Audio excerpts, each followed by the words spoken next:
You know, I love being here. Right now, we're seeing we got ScAtt on the Mega Man, but I would heavily doubt that Jahzz0 is going to play K. Rool. I would bet a substantial amount of money that there is no way Jahzz0 plays K. Rool. I'll bet you a dime that he stays K. Rool. Like I said, not a substantial amount of money. Hey, I mean, like right now, but the way inflation's going, man, that 10 cent might be worth a little something. Yeah, look, it's Ken. Here. Look, I told you, free real estate. Now. Okay, I owe you 10 cents with interest. I'll pay you like 15 cents next week. Yeah, we got it. So starting on PS2, pretty neutral stage for both of these players, but like we said right away, we're seeing that Jahzz0's kind of staging his approach, and ScAtt is doing a phenomenal job walling him out with the lemons and the metal blade. That's going to be crucial for this matchup, C. Yeah, I mean, right now, this is what I'm talking about. See the movement coming out from Mega Man, really utilizing that high level of verticality and movement that you see so many Smash characters having that the Street Fighter characters don't necessarily have. Going high above Ken where he can't really jump, and then utilizing those projectiles to kind of, keep him away. He doesn't want to get near Ken, and I don't blame him. No, and not at all. I think Mega Man does have some issues when it comes to aggressing on Ken. But again, ScAtt, look, he's using the Crash Bomber very well and sparingly, but he's making sure at all times he has a metal blade covering him, so Jahzz0 can't safely approach him.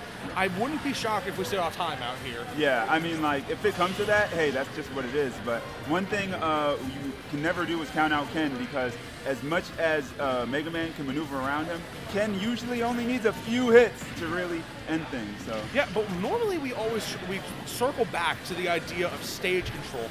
And I think ScAtt is just dominating not just the center of the stage, but everything around it. Yeah, I mean, that's the thing. Mega Man having a omnidirectional projectile like the Metal Blade is really going to help him control so much area, as well as reposition himself at the same time. It's very much a blessing. A lot of characters don't have that luxury of having. Now, like I said, Jahzz0, we did see him trying to fiddle with a focus cancel, but what we see is just ScAtt is just not giving him any chance to advance. Because he knows if we see Jahzz0 get in, man, it's going to be down tilt Tatsu, yeah. sure you can. Man, if Ken's elbow touches you, man, you can just say goodbye to a good 30% at the minimum. I mean, it's going to lead to something, and you might die a little earlier than you expect. Okay, so good attempt by using the roundhouse to try and cover that ledge option. Again, we have to remember, Shotos have a very, very easy to set up shield break from their soft nair detailed roundhouse. Right.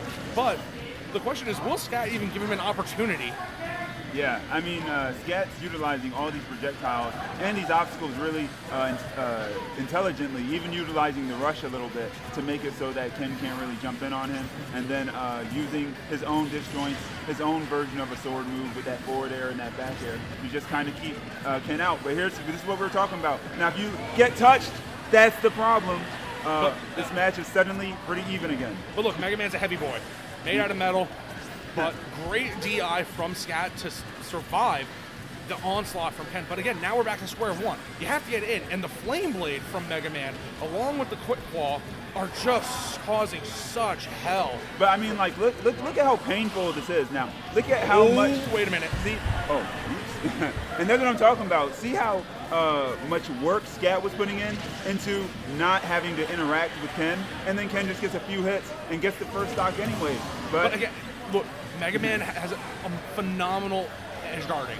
Yeah. With the rock fist down air, he has so many ways to just cover you. And now it's back to the game of, can you touch me? Yeah. Now we're seeing a kind of a replay of what was happening in the first stock. But now it seems like there's a little bit of a difference here. Jahzz0 seems to have a little bit of a better read on how ScAtt's movement is. While ScAtt's still getting around him, it seems like Jahzz0's handling this even better. Yeah, and I can see, look, we're already at 3 minutes and 16 seconds right now. This game is going to extend and go to time. With the way ScAtt is playing, he's not letting Jahzz0 get any aerial approach. He wants to keep him grounded and make him swallow the lemons. Yeah, I mean, and he's kind of being forced to do that. He's trying to catch his Mega Man. Mega Man just saying, no, I don't need to play this game with you. I have projectiles.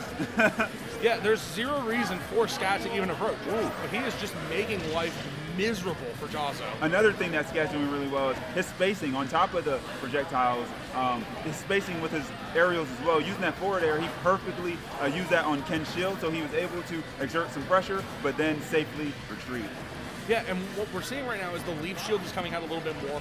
I think ScAtt's realizing that the multi-hit of the leaf shield can do a little bit more when Jahzz0 tries to cheat in using that focus cancel or tries to blast through using his nair or forward air. Yeah. I mean, right now, Mega Man holding a pretty decent lead against Ken. This is really important, but like we saw last time, this is kind of how it went stock one, and then Jahzz0 managed to get a few hits in. So, but it all relies on him landing that top soup string, and ScAtt is doing such a great job at just keeping it out. Again, that's what we like to see. But like we said, ScAtt is so great at picking apart habits. The use of that downer, he knew he was going to try and recover high, but now ScAtt has no reason in the world to approach. And I'm going to tell you, like right now, this is a really dangerous for Ken, because not only does he have to make this comeback as far as percentage, the time is working against him with only a minute and a half left. Now the thing is, for some characters, this wouldn't be as big a deal, but Ken has a hard time running and chasing characters, and a character like Mega Man, that minute and a half is not a lot of time to work with. Jahzz0's going to have to make some moves here and make some crucial, maybe risky moves even to even. Yeah, and Jahzz0 will have to take some very calculated risks in this situation. He will have to make some type of, I guess you would call it a greedy trade, but if Jahzz0 can figure out how to get past this aggression from just the camping from ScAtt, maybe something can go. But again, the clock is working against you. It's great. It's sand in an hourglass at this point. Yeah, I mean, what we're looking at is only 50 seconds left, but that is going to do it now. This got a lot more dangerous for ScAtt.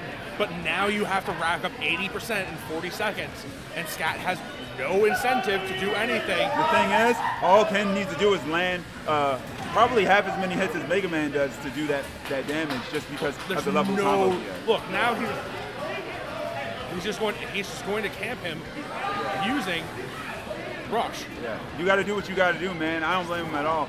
ScAtt, you just got to hold on, man. Don't do 20 seconds on the clock, see? There's only 15 seconds left. Now, this is looking rough for Ken, but remember, he did just get a down air strike on him. This is always the most intense part of a game. That last 10 seconds where you're looking to get that Hail Mary shot. This is rough for Jahzz0, man. 5, 4, 3, 2, 1. Unfortunate. Yeah. ScAtt doing what he has to do, man. Arduous, grueling game one there. And that game one was as long as some game twos that we will normally. But let's be completely transparent here. There is a time for you to solve problems, and there is a time for you to cause problems. Yeah. In Jahzz0's situation, he had to solve the problem with ScAtt.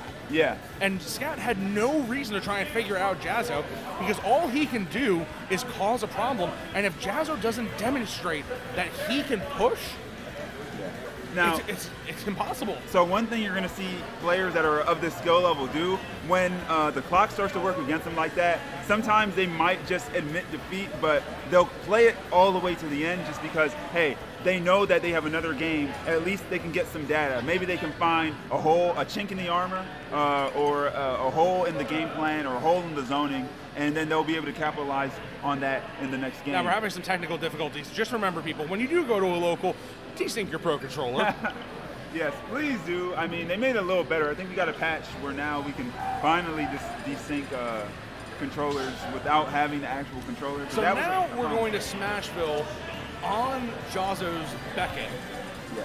So this is going to help. I mean, like, part of the reason ScAtt got so much mileage in that last match was because of the stage layout. With this Smashville, if Mega Man goes high in the air, there's not a lot of places for him to go. He can either force himself off stage into the corner, which is not advantageous, or land in the center on that platform, and Jahzz0 might be ready to capitalize on the punish. Yeah. Oh, people, we need to desync. Desync your Pro Controllers, guys. We're trying to. Okay, Mega Man and Ken, just like we're thinking, but I'm very worried about the stage selection. We've talked about this in the past, how Mega Man has dominated the stage, and this is a much smaller area for him to control.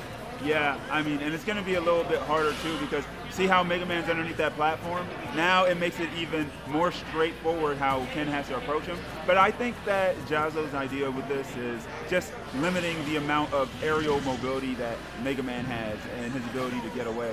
And this stage will definitely help with that aspect. So It will, but again, what we need to worry about is Jahzz0 may have center stage, but the problem is getting past the wall of Mega Man, whether it's the Flame Sword, the pellets, the Rock Fist, whatever moves Mega Man. We're seeing a lot less Metal Blade though, Z. So again, there might be something to do. We're seeing more Hados too. Yeah, I mean the Metal Blade, I think naturally, I mean obviously the move's still good, but naturally it's a little less valuable on this stage as opposed to the other one because that big platform in the center making it so you can't throw it straight down. But ScAtt here getting these back airs, he's really working with this stage pretty well. Yeah, and we talked about this earlier on, that ScAtt and the use of the quick claw back air is a way for him to absolutely punish Ken for trying to recover, whether it's high or low.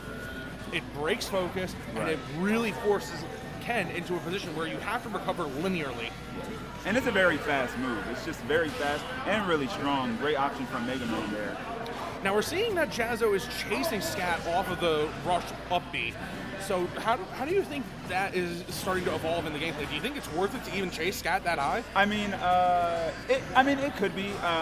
Normally I would say no, but given how right now he's really like scouting for moments where he can kind of capitalize. Oh, and he dropped something there. That's important. You can't drop those in these kinds of situations against players of his caliber. Yeah, and what I'm saying is, what we're also looking at is ScAtt is just calling him out with these up air. The air shooter is so good. Yeah. And while this may not be the most intriguing playstyle, the most riveting playstyle, it's efficient and it's optimal. Yeah, hey, there's nothing more entertaining than winning. I promise you guys. That's very true. But here's the look again. Just follow the air dodge. Man, Jahzz0 was just having a hard time getting back down, and yeah, it does look like the stage is working against him a little bit. I understand what he was trying to go for with this, but it seems like the reason he was using that middle platform, ScAtt's actually utilizing it even better, like you were saying. Mega Man's a monster on this stage. Yeah, and what I was also alluding to is like last game, when you think about it, Ken got in maybe twice, and he ripped Mega Man to shreds. Yeah. So ScAtt isn't playing to be lame and to play for the crowd. He's playing for self-preservation. Oh yeah, I mean you have to. Look, I mean I get it.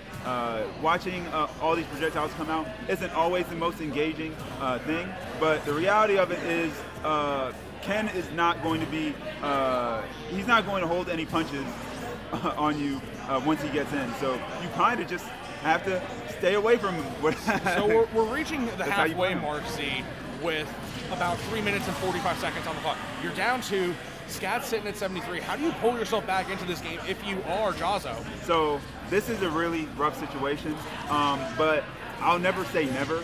Jahzz0 is going to probably need to possibly slow down a little bit, just because usually that wouldn't work, but in this case it might, just because ScAtt has Jahzz0 just, throwing in the towel there. I mean, I get it. It was a really uphill battle. It might be a little better to save your mental fortitude, mentally preserve that for, whatever comes next.